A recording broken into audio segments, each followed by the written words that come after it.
Deməli, uşaqlar, bugün keçirik xanlıqlar dövründə ictimai-iqtisadi həyat. Xanlıqların ümumiyyətlə hamısını keçdik. Telefonları qoyun bir qara. İndi isə ictimai-iqtisadi həyatı keçirik. İlk olaraq, xanlıqlar dedik ki, 18-ci əsrin ikinci yarısına yaxın, yəni 18-ci əsrin ortalarında Nadirin ölümündən sonra yaranmışdır və bu dövrdə Azərbaycan ərazisində feodal pərəkəndəlik olduğu üçün, natural təsərrüfat üstün olduğu üçün xanlıq, Azərbaycan əraziləri kiçik-kiçik dövlətlərə, yəni xanlıqlara parçalanmışdır. Və həyat, bu siyasi vəziyyət dövlətin ictimai-iqtisadi vəziyyətinə də təsir göstərmişdir öz növbəsində. Yəni, vahid iqtisadi əlaqələr pozulmuşdur, vahidlik, məsələn, bir ölkə əgər vahiddirsə, o ölkənin arasında eyni puldan istifadə olunur, eyni qaydalar keçərlidir. Amma balaca bir Azərbaycanda o qədər xanlıq olduğu üçün hərəsinin öz pul vahidi var idi, hərəsinin öz qaydaları var idi. Yəni, bu kimi problemlər var idi. Bu dövrdə, xanlıqlar dövründə əhalinin ümumiyyətlə təbəqələri bir neçə təbəqəyə bölünürdü, belə desək. İlk təbəqə, məmurlar təbəqəsi var idi, xan, sultan, məlik, elbəyi, bu ruhanilər var idi, sonra kəndlilər var idi və sənətkar tacir təbəqələri var idi. Kəndlilər özü Səfəvilər dövründəki kimi 3 dənə hissəyə, təbəqəyə ayrılır. Kəndlilər, kəndli qruplar var idi. Səfəvi dövründə necə idi? Rəiyyət, rəiyyət, hampa deyirdi ona, hampa, elat. Eyni ilə xanlıqlar dövründə də rəiyyət, rəncbər və elat. Rəiyyət nə idi?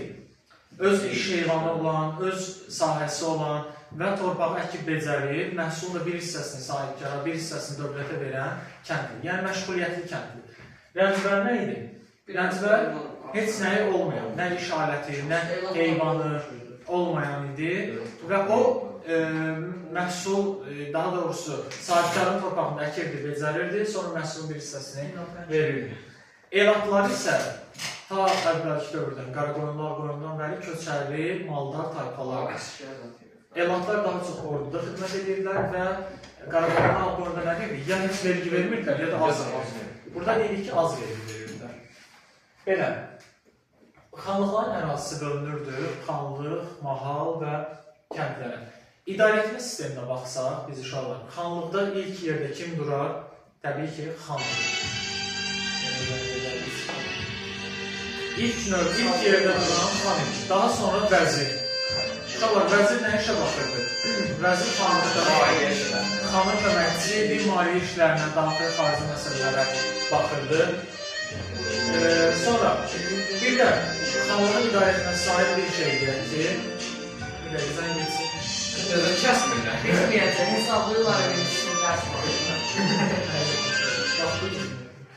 Məşvərət şurası var idi bəzi xanlıqlarda. Yəni ki, orada bəzilər toplanırdı, müzakirə edirdilər. O xanlıqlar hansılar idi? Quba, Qarabağ, Şərqi, Şamaxı. Bax, testlərə düşür. Quba, Qarabağ, Şərqi, Şamaxı. Bu xanlıqlarda məşvərətçi orqan. Yəni var idi, şura var idi, xan şurası. Xanlığı idarə etməsinə vəziri deyilik. Naib həmişə nəyi idarə edir Səfəvilər dövründən? Aysa, mahalları idarə edirdi. Kəndxuda yüzbaşı kəndləri idarə edirdi. Şəhər ağsaqqalı var idi ki, şəhər ağsaqqalı əsasən məhəllələrə baxırdı, məhəllələri idarə edirdi və vergilərin toplanmasını məhəllələrdə və digər özündən yuxarıdakı deməli, özündən yuxarıdakıların əmirlərini belə desə icra edir. Ustabaşı var idi ki, şəhər sənətkarlarına başçılıq edirdi. Bir də var uşaqlar, şəhər məmurları. Və bu xanlığın ümumi qulaq asın məmurlardır. Bu isə şəhərin məmurlardır, xanlıqdakı şəhərlərdir. Kələntər Qalabəyi şəhəri idarə edirdi, düzdür, Kələntər Qalabəyi. Darğa nəyə baxırdı? Darğa polis, asayişə nəzarət edirdi. Darğa polis vəzifəsini edirdi.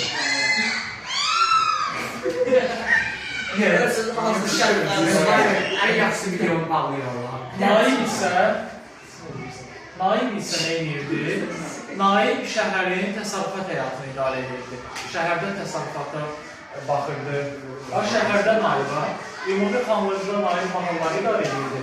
Şəhərdə isə naib, şəhərin təsərrüfat həyatını idarə edirdi.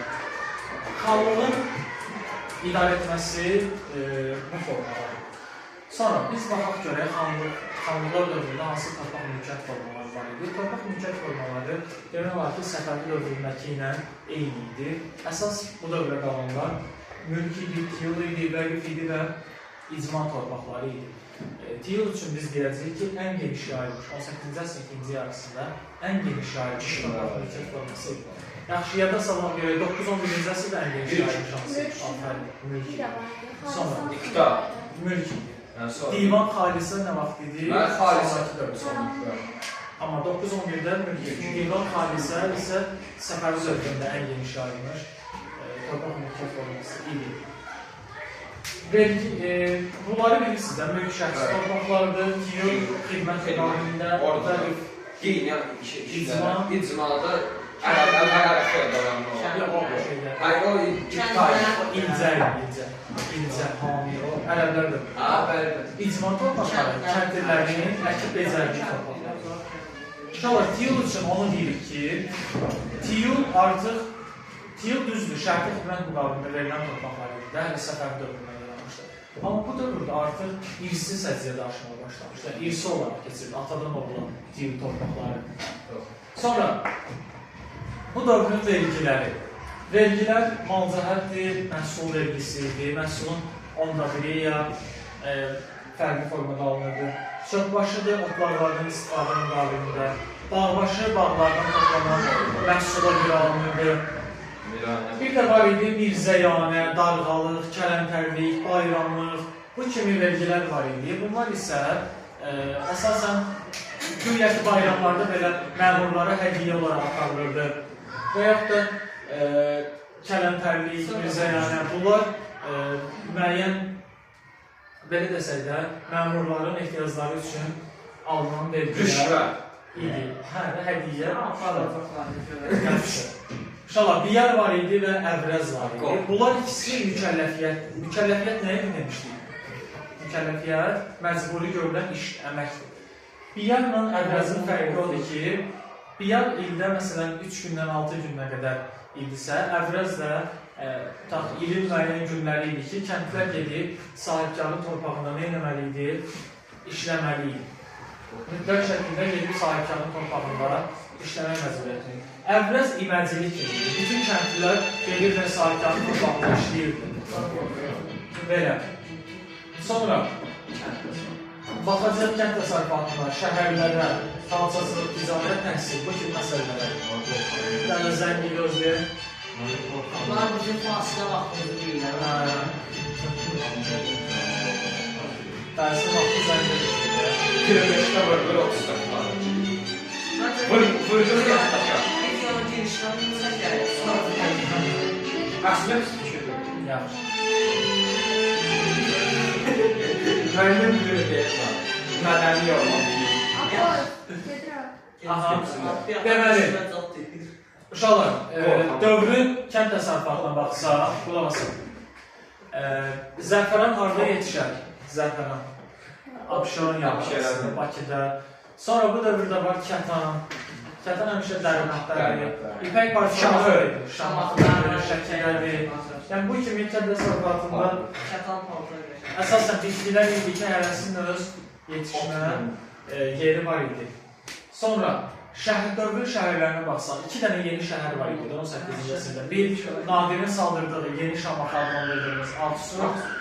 Sonra bir də Şuşa şəhəri, Tənhabad şəhəri var idi. Qalası və ya şəhəri var idi.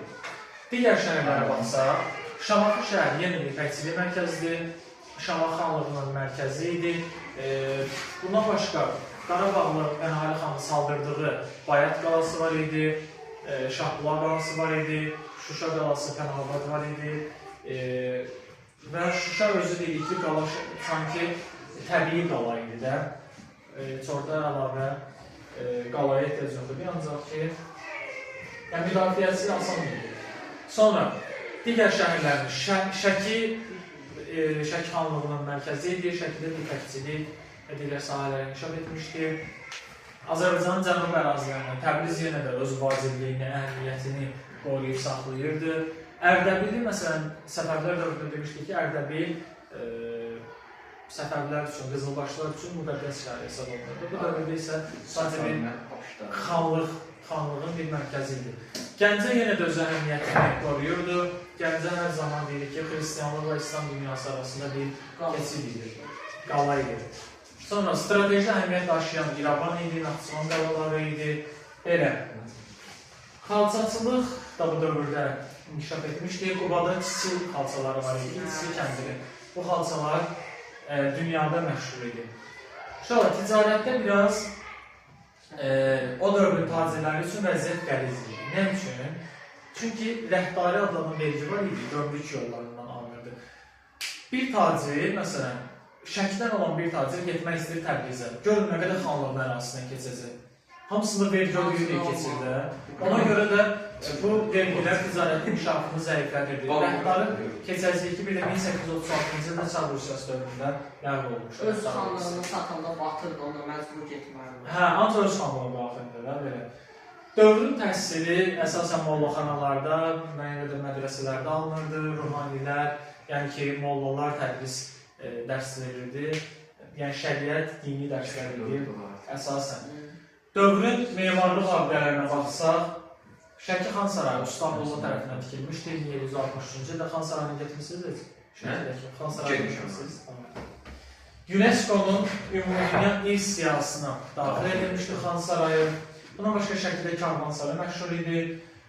Qarabağda dedik ki, Pənahəli xan qalalar tikdirmişdir.